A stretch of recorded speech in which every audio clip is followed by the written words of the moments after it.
Proverbs 1:7. The fear of the Lord is the beginning of knowledge, but fools despise wisdom and instruction. Day one in our journey into Proverbs. I love this book. It's literally shaped my life, and it'll bring a blessing to you like I can't think of any other book in the Bible that you could spend your time in as we are, reading one chapter a day. There's 31 chapters, so one a day, and then pick a verse like I'm going to do in these little vignettes, give a little taste of Proverbs as we go through. It's hard sometimes to pick, if I can only pick one verse out of each chapter, which ones would I pick? But this one was easy. Chapter 1, verse 7 is the keynote of the book of Proverbs. If you don't get this, you miss the whole message of the book. Solomon, who writes as a father to his son, but we see it as God, our Heavenly Father, speaking to us His wisdom through this book. But it begins with the fear of the Lord. Without fearing God, there is no wisdom. You can't separate wisdom from the fear of God.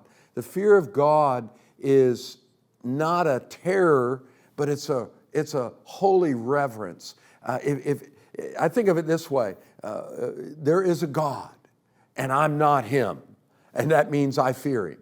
I know I'm not God. I used to think I was God before I got knocked off my throne. I ran my own life, my own world, and independence, and maybe that's where you're at right now. You might know there's a God, but you're not fearing Him in the sense of He's number one, He's in charge, He's above everything. So we begin wisdom with a relationship with the living God. Not about information and little witty statements, but it's the insight that brings us into a surrendered life of a worshiper to God. He is God, and I'm not. I'm no longer the center of the universe. He becomes, in wisdom, the center of our world. Is He the center of your world today?